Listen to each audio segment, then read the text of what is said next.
Felicitations! It is me, Felicia Day, and this is my podcast, number 67.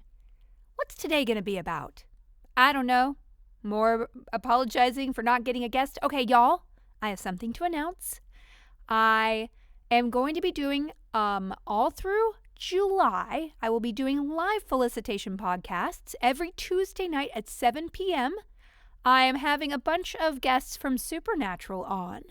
So we are going to be doing, I guess it's the State of the Natural, I'm calling it, 4 episodes. We have a bunch of awesome people who have agreed to come on, and I just want to chat with them. I miss them. I see them at conventions. I see them. I guess we're not seeing each other on set anymore, but I just think it'd be fun. And I think Twitch actually just sent me an email. It's like, hey, what talk shows are you doing? Because it's talk show month in July. And I was like, I stopped doing that. I stopped doing it because people stopped listening to the podcast when I was doing it on Twitch. But I'm like, is that a bad thing? I don't know. I don't know anymore. All I know is that I kind of missed doing it, and I was kind of thinking about it anyway, and they spurred me with that request. I said, sure. So maybe they'll feature me on the front page. If not, you and I will have some fun recordings that will shake it up. I will actually have 4 episodes in July of the podcast because it'll be live recorded. And yeah, so check my Twitter for information on who's going to be appearing, what nights, and it'll be really fun. I just like catching up with people. I mean, and I want to give a shout out as well to Sean Sandaluki, the mod who helps me coordinate all the questions for this. I will tell you right now, I need someone to do some stuff for me. I do. I cannot, my bandwidth is low, but my aspirations are high, and I do have all the stuff that falls through the cracks, like uploading the guild stuff. Thank goodness 2 of my mods, T-Gal and Rocket Soup, help get all my YouTube videos on my personal page, but I totally forgot about it. I was like, no. So all of those will go up pretty soon, y'all. I will roll them out and get them out on a more regular basis, but they're just things like that with my online world that I need help with. Producing the podcast, maybe edit it, maybe have some intro music, maybe get out of beta, Felicia. I don't know, but I do enjoy doing this. I've gotten into a pattern of behavior over the last couple years that really, I have my little niches. I love my newsletter. I hope y'all are subscribed to it. Felicitations.substack.com. Felicitations.substack.com. Although I talk a little bit about moving that to another place. I haven't decided about that yet. But anyway, I've been doing a lot of things I love, but it requires a lot of support. And I just want to thank my community for helping me stay on rails, because I've been doing quite a lot of writing lately, and it's taking up a lot of time on top of doing streams. And at a certain point, you can't do more. And I'm looking to get back into acting a little bit. I am going to get my hair done. I'm going to get some photos did, and maybe get an agent and all these things that you got to do to make that happen. And so then I'm going to add acting on top of it. I don't know. It's a tipping point, and then I have a baby. So we'll see. You know what? One day at a time. I'm doing great, and I want to thank everybody for the help. And I'm going to say, you know what, Felicia? Good for you. You aren't teetering over the edge of neuroticism and anxiety. And that's a good thing, too. I hope everybody's having a really good start to their summer. I'm really not enjoying the hot heat, but I am enjoying there's sort of like a spring break kind of thing in the air. I understand that I am in a country, in a city that is privileged to have just opened up completely. So if you're overseas especially, I know that you are under the gauntlet of COVID, and it's looming over your head. If you are a frontline worker, you are still being exposed in some states to a lot of dangerous stuff. So we're not really all living in the same reality right now. At least in Los Angeles, there's too much traffic again. It's way too hot, but people are kind of back to the normal pattern of behavior. And I do not want to drive as much as I did before, but I'm actually maybe next week going to go to a coffee shop and work for an hour. I know, it sounds crazy that's a treat. But that's the one thing I do miss, because honestly, I get nothing done at my house. No. Okay, so I've been writing on a script that someone hired me to do. I have a couple of book proposals that just went out the door. So maybe that will get happening. And I have a novel that I'm starting to work on. And I have another project that I've been working on for 3 years that is getting to the point where we're actually going to be produced, and that's exciting. So I have to say, on the writing front, I am kicking it in the butt. Of course, as a writer, you can't really talk about anything you're doing. Same thing with voiceover. Acting, you have a little bit more of a short-term lead, but a lot of the stuff in the entertainment business, you can't talk about until it's there. So all embargoed, but all really, really exciting, and I cannot wait to share it all with you. And it's putting me in a good mood, you know? It seems like now that, in my world at least, things are opening up, so the possibility is new to get back into the things that you enjoyed and not get back into the things you don't enjoy. I've totally talked about that before, and I'm being really, really careful. So anyway, all those things are good. Got a lot of birthdays in my life. I don't know if you have a lot of summer babies. My birthday is, I guess, it'll be after this. So my birthday is June 28th, y'all. And I usually feel kind of depressed around my birthday, but I don't think I'm going to. I don't know. I'll tell you next week. You know how I am. It's a roller coaster of emotions. I did sign on to do a couple of conventions in the fall. I think my first one will be over Labor Day, but I'm not sure. I have to check, and I can't announce it until they announce it. So I'm a little nervous about it. I will be honest, but I think given that I feel safe having been vaccinated, and I feel like I'm trying to go to states where people are being a little conscientious. I think it's going to be fine. I think we're going to just really enjoy celebrating our geekiness together again, and I'm looking forward to that. I'm looking forward to late night hotel writing. I'm looking forward to dinners with friends who I haven't seen now in 2 years. I'm looking forward to just seeing people's creativity and cosplay and just meeting people in person who I might have gotten to know a lot better over this last year online. So it's really going to be good. Mystery Science Theater is starting to gear up too, so I can't say anything more about that, but I will be writing on 1 or maybe 2 episodes. I can't tell you. That was already told. I mean, we already said that anyway. And what's the last thing? Oh, I got a trainer, you guys. Okay, that sounds so douchey. So douchey.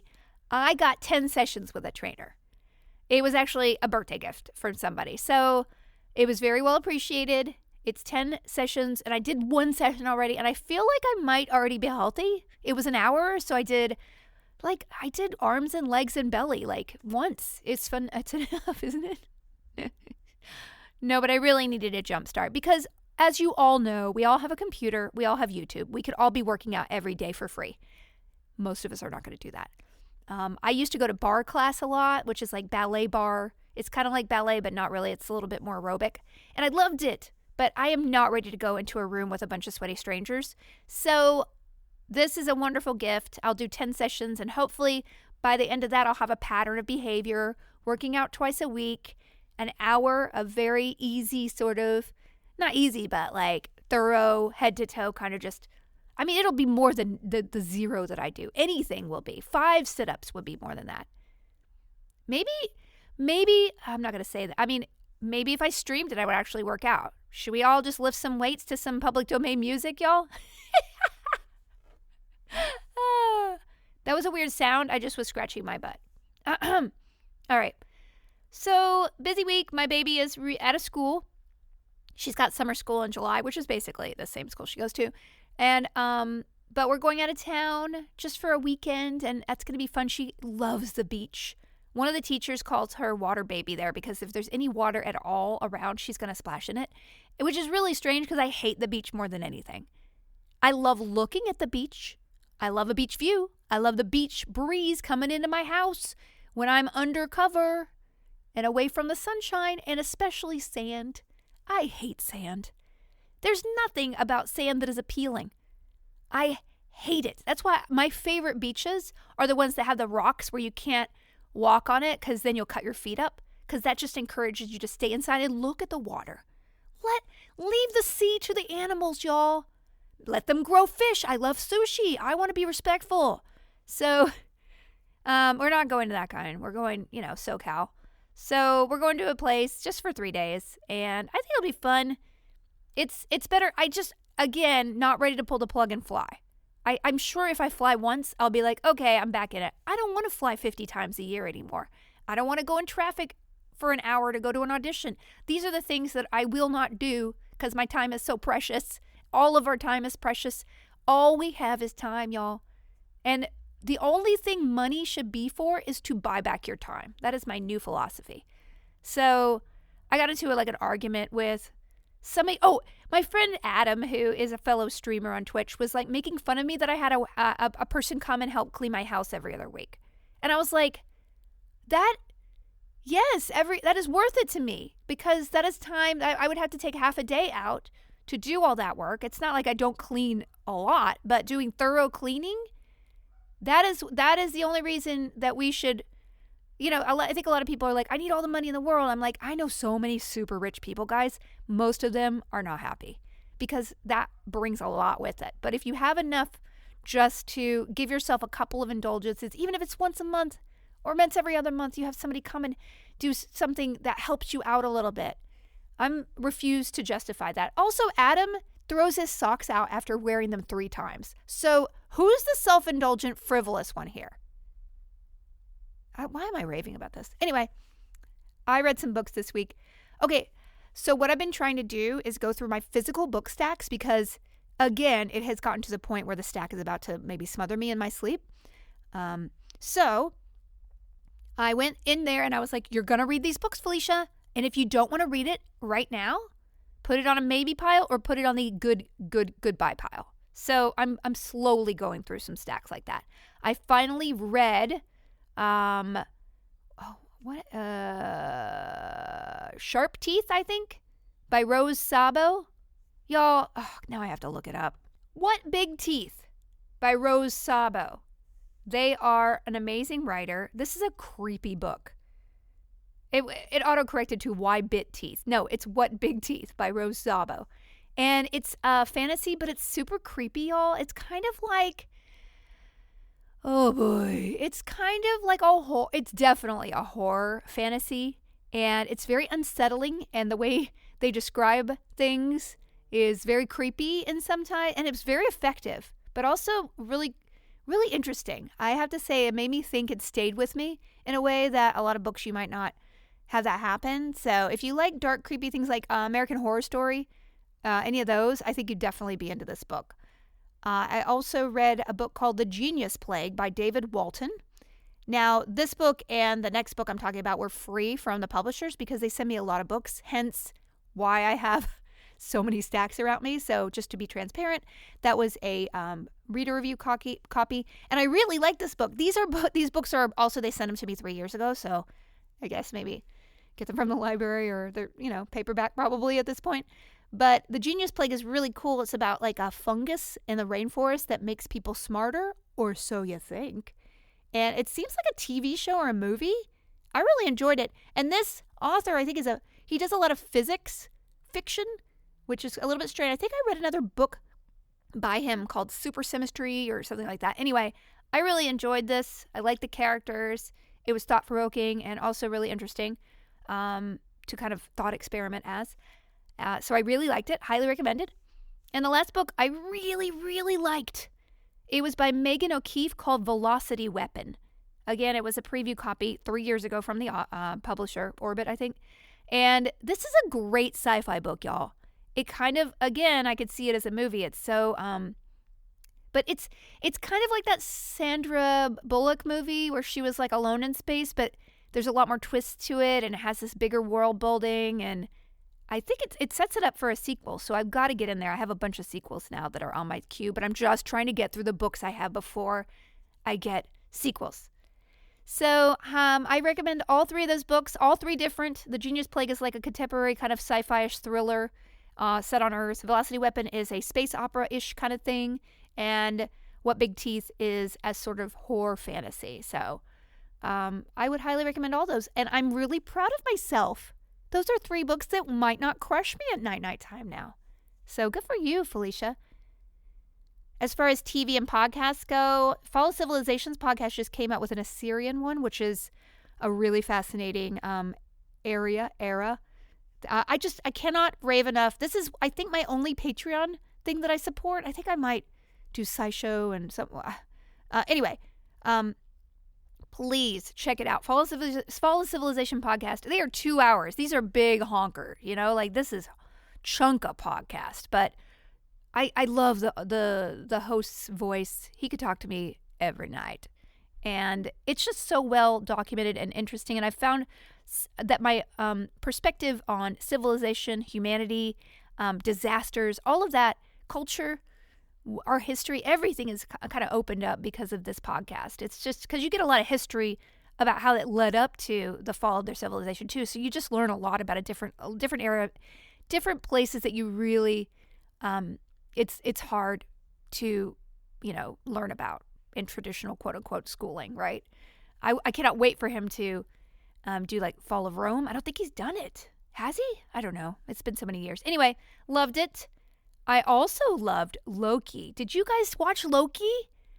I loved it. Owen Wilson is so grounded and good in this, And he does all those, really broad comedies. He's so good. I have not watched the episode 2. I know that I'm behind. I'm going to watch 2 and 3 and binge them. But highly, highly, highly, highly, I loved it. And Winter Soldier, quite frankly, I only watched the first episode. I was not into it. It just wasn't my vibe.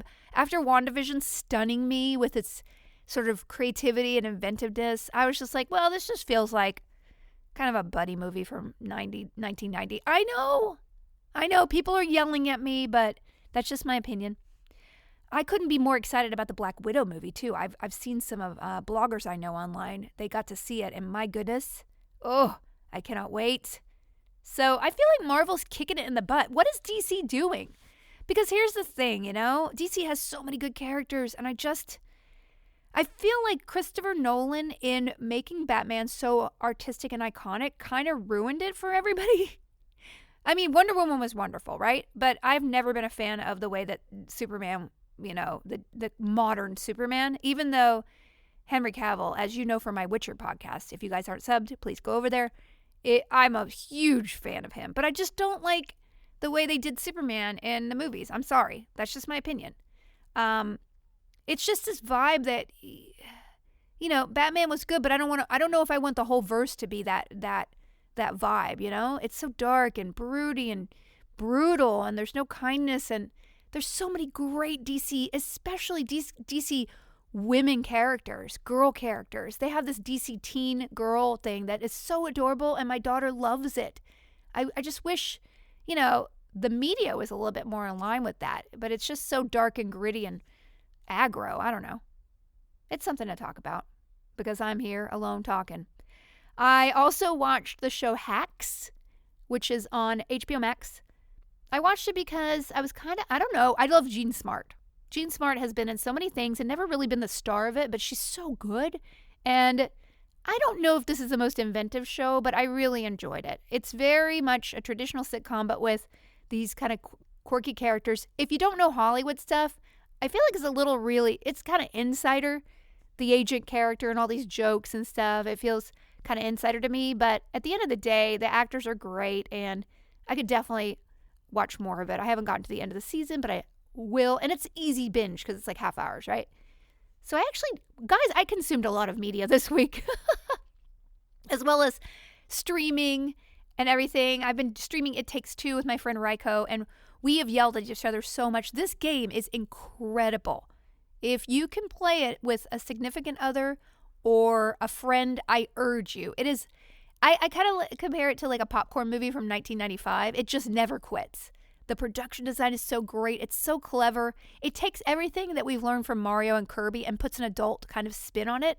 And it's just so beautiful to look at. I highly recommend it. Last but not least, it has been a real consumer. I've done a lot this week. E3 happened online.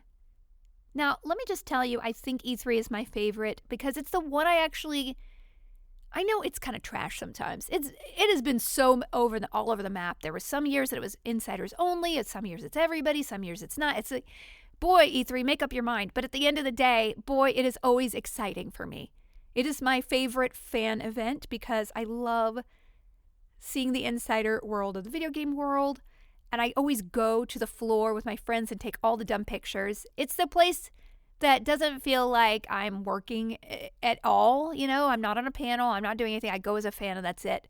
And it's always sad to have that online. And it's even sadder coming up on, San Diego Comic-Con, because even though it was kind of a job thing, I love it from the bottom of my heart. But E3 had some really cool moments. There's this game called Elden Ring that has George R. R. Martin helping with the storytelling, and it's an open world. Now, I think it's the same people who make the Dark Souls games. I never played those games because I don't want to punch myself in the face. It's very brutal, and if you die, you perma-die. So I'm not that kind of gamer. It's not one of those things. And It Takes Two, there was this thing where we had to jump to the top of a tower, and I'm not the most deft jumper. And I was like, okay, I'm done, because it started to stress me out and make me angry. And I'm like, video games are not for that. Not for me. Some people love it. So, but I am pretty excited to try this because it looks so gothic and awesome. And open world, yes, please. I love open worlds. Also, Starfield was announced. Bethesda's doing a sci-fi game. And as much as I would love an Elder Scrolls 4, this looks pretty great. And anything they touch is going to be great. They're also Outer Worlds 2 got announced. That's what I'm excited about too. And I never finished Outer Worlds 1 because the stream, it just takes so long to stream something. But Outer Worlds is one of those games I 100% before my baby would have sat down and played 5 days in a row and just gotten through, like obsessively playing 12 hours a day, which I really miss those times sometime. What do you want? What do you want for your birthday, Felicia? I just want 2 days of video game playing where I don't have to bathe and I can just cover myself in Cheeto dust and, oh, so nice. Okay, that's it. Anyway, there was a lot announced. Of course, as a mom now, I'm looking at Nintendo. I'm like, oh, WarioWare, that looks good. I mean, I tried to play the Lego games with Calliope, and she's a little bit, it's a little bit young, It's a little bit old. She's a little bit old for that. Young.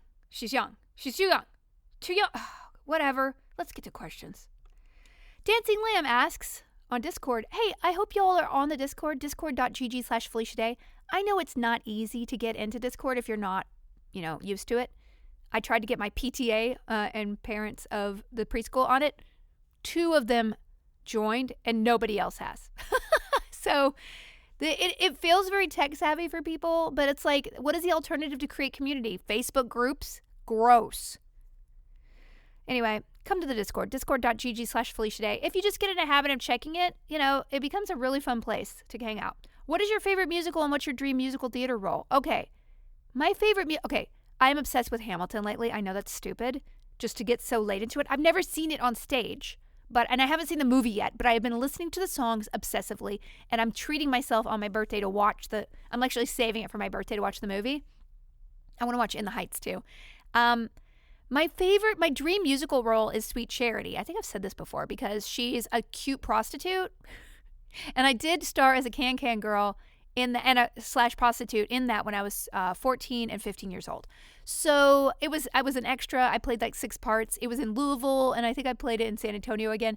It's just one of those that really brings me back to that time of really just loving what I was doing in theater, and actually why I probably became an actor, because somebody asked me the other day, like, I don't understand the connection between graduating with a violin and a math degree and then going to Hollywood. That connective tissue doesn't work for me.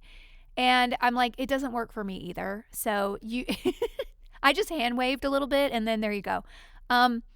It's because really theater gave me that feeling of belonging to a group and making something with other people where I wasn't, number one, and I'd feel the pressure. I was just an extra. And that was actually more comfortable for me than trying to be a star. Also, I have a deep-seated need for approval that I will betray myself for, and I've worked through that in therapy. Pally! Hey, Felicia, I've been wondering how the idea of Voyage to the Stars came about. It's such a wonderful cast, and you all work so well with each other. Thank you, Pally. Did you know that we have new episodes coming out next month? I believe the new season will launch next month, so look forward to that. Season 3, 4, I don't know. Who keeps count? It happened because my friend Rycops, who you may have seen me stream with online, is the creator of it and wrote all the episodes, all the outlines for the episodes, and voice directed and everything. So he's more than just a shrill streamer who screams at me a lot. I love you, Ryan. Ooh. And he put the cast together. Janet Varney is so amazing. She runs Sketchfest up in San Francisco with, her partners and stuff, but she is so much more than an actor in so many ways. Voice actor, she plays Cora, but also she runs a festival. She's a writer. So talented. I feel like every time I'm with that group, I become better at what I do. Colton Dunn is such a funny improviser. Kirsten Vangsness is so funny and so always just surprising me with what comes out of her mouth. And Steve Berg, I've known since Dr. Horrible. So, we all had chemistry and knew each other through other different connections. And when they brought us together, it was just like magic. We actually have a graphic novel that just came out if you want to pick it up. All 4 episodes of Voyage are now available, I think, at comic stores, but also bookstores and online. So if you want to read that, I think the art is really, really good and it's very funny and adult. So pick it up. Lots of swears, I think. Richard Gagnon, good to see you again. What do you think about the science fiction trope that people from the future will inherently be smarter than anybody today? If Isaac Newton were brought into the present, would he be dumber than the average person? I mean, there's a difference between intelligence and knowledge, right? We all know about that. Int and wisdom.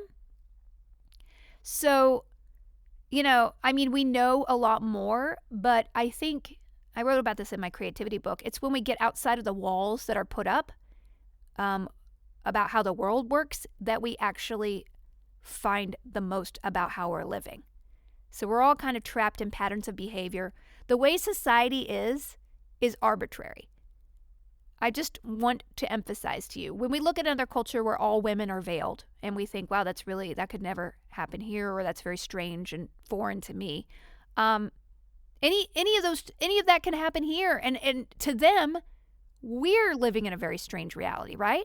So if everybody suddenly were required to, dye their hair pink and by law be 150 pounds, no matter what, just a bunch of random rules that you put on civilization. If it was all enforced, right, that would become our civilization and we'd all adapt to it. I think the COVID has taught us one thing, that human beings are adaptable to any situation that is not ultimately completely lethal to all of us, right?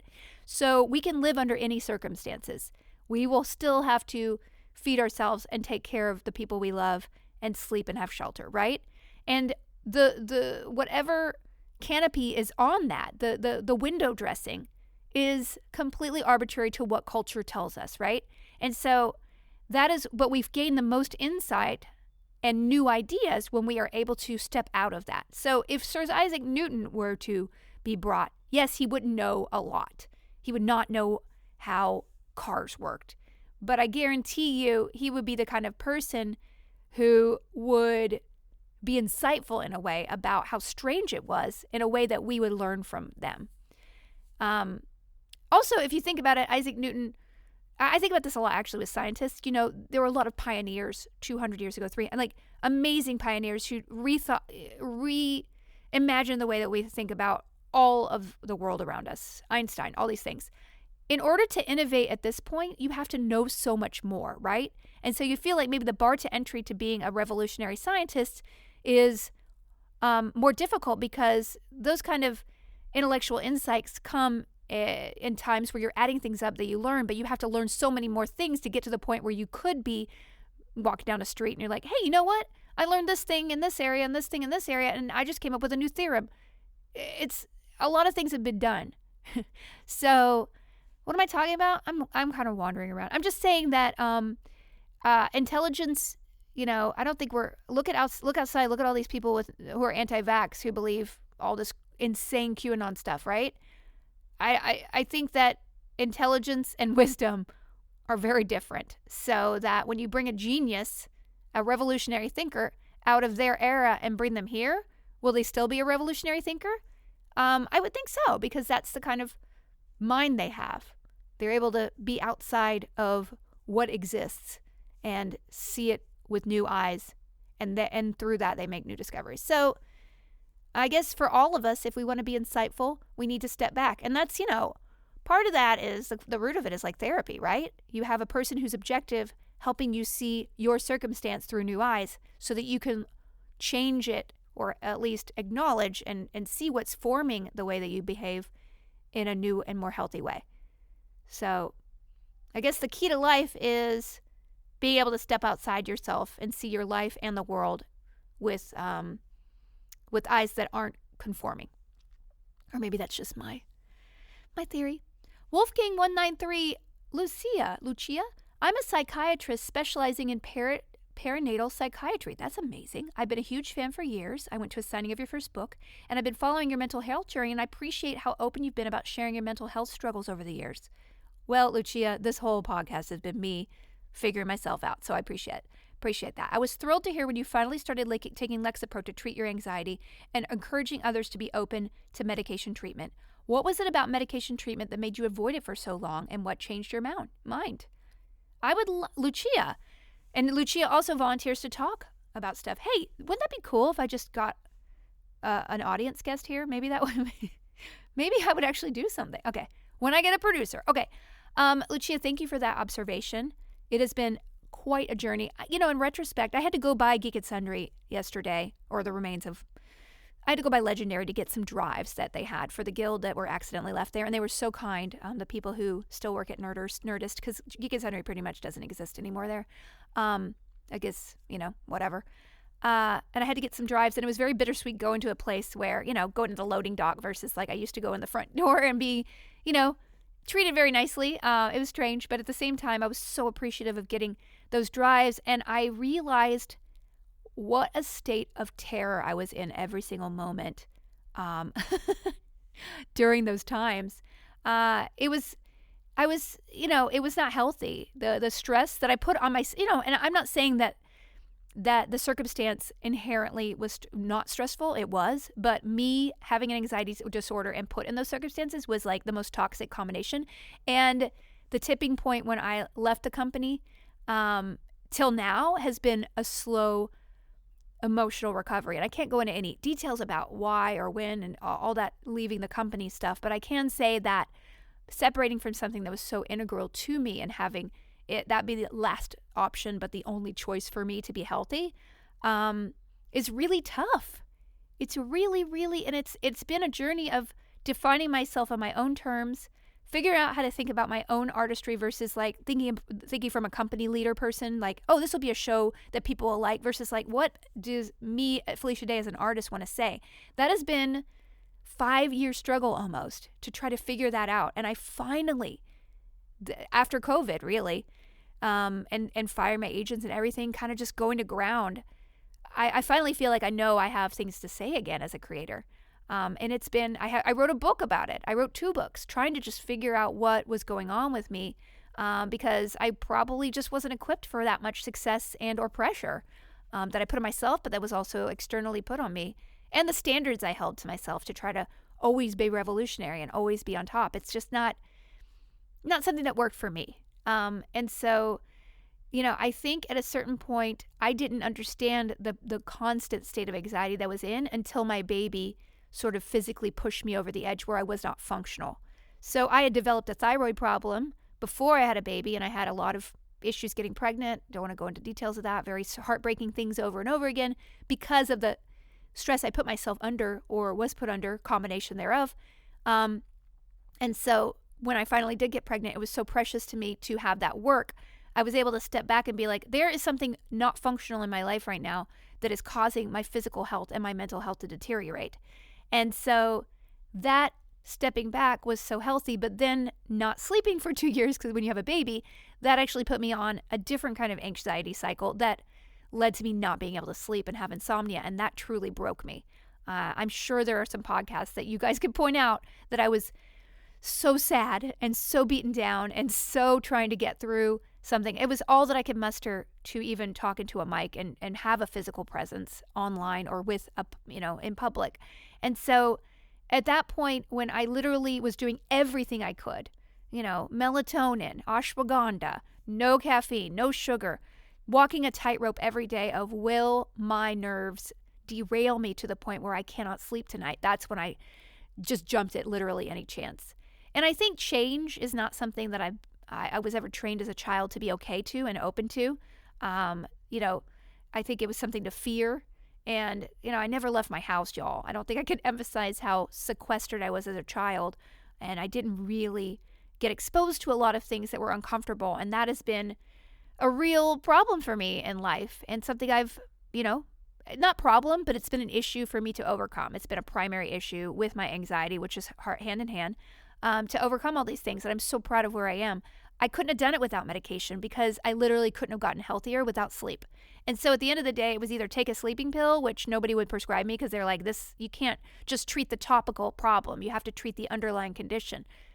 When I started treating my anxiety with Lexapro, I was able not to, worry about every single thing I ate because I wouldn't get acid reflux every 5 seconds, because honestly, I was just in such a state of anxiety that my stomach was just pushing food up into my throat constantly. And I can't underestimate the fact that literally my heart felt like it was in a vice 24/7 every single day. So I didn't know that there was any other normal. I would go to a meditation class and I would get a glimpse for like 10 minutes after the class of, oh, this is what calmness is. I didn't realize that we all deserve to feel like that 24/7. We are not organically born to be that. I mean, I'm a high-strung, very sensitive, highly sensitive person, so I know there's a book on that that's really valuable that led me some insight. I'm an introverted person, which also led me to insights. So all those realizations, but it all took work. You don't just know those things. You have to have a third party or external help to really, again, get outside your body and figure out who you are. So essentially, I had to turn to medication, and I wish I had like 10 years ago. I really do. I would love to stop Lexapro only because I do have a side effect where I grind my teeth really badly, and it does give me headaches, and it's not great. So I don't, I got to work on that. But it is one of those things where, I'm not ready to stop completely because I still have outstanding issues in my life where I need to be able to cope with anxiety in a better way and more healthy way. And this is a tool to get me to another place. And whether it's a place without medication or with it, I don't know. I'm just not there yet. So I just want to thank you, Lucia, for what you do. And, if I ever have guests on from the community, I would love to have you on. I would love to talk to a lot of you. I've met so many interesting people who raise wolves, people who are think tank people who are astronauts, people who run video game studios. There's so many wonderful people I get exposed to on a day-to-day basis. I want to thank all of you guys, and I cannot wait to get back to conventions. All right, last question, because I just talked a lot. Lucifer asked, Women Are was a wonderful series I really enjoyed. What would you need to happen to bring back the series? Thank you, Lucifer. I was just thinking how I could do that. Again, it's really a bandwidth thing. I mean, I do have to pay Sean and a producer. That I was able to pay Sean and a producer to run those, and I was able to hire someone to do graphics. So there is a small amount of startup cost to it, and a lot of outreach and bandwidth. And really, at the end of the day, everything is bandwidth for me. And so I was doing a lot more hosting. As I mentioned at the beginning of the podcast, we're doing State of the Natural, July, where we're going to be doing Tuesday night hangouts with people from 7 to 8 p.m. Pacific with cast. And I do miss doing that kind of hosting, but I really, this year, kind of dialed in my priorities, and they have to be getting some of these writing things done, because I realize I could trickle, and then that book or that project or that audio podcast or that graphic novel or that comic or that screenplay, it's not going to get done. And I think I have a lot of stories to tell. I know I do. And however I can tell them, I want to tell them. And that is going to have to be me kind of being a little more focused and prioritizing my time. And so barring the thought of like hiring someone full time to manage all of those things so I just can drop in and do it, I'm unfortunately not popular enough for that, to have somebody else do that for me at this point. But, who knows where the future holds. I will tell you that I would love to bring that show back. And if I ever do ask you guys for support in a new way, which I'm actually planning on doing, bringing back 5 or 6 of those episodes is 100% a priority for me. So anyway, stay tuned for that. And thank you for being a long-time community member, Lucifer. All right, y'all. Well, I talked a lot, and I really hope y'all are going to have a good 2 weeks. I will have a great birthday. We are going to be doing a D&D game with the Guild on June 27th at 7 p.m. on my twitch.tv/FeliciaDay channel. And other than that, sign up for the newsletter, felicitations.substack.com, and then come to the Discord, because we have a lot of great people there. and I'll be gaming 4 times a week. Until then. All right. Bye.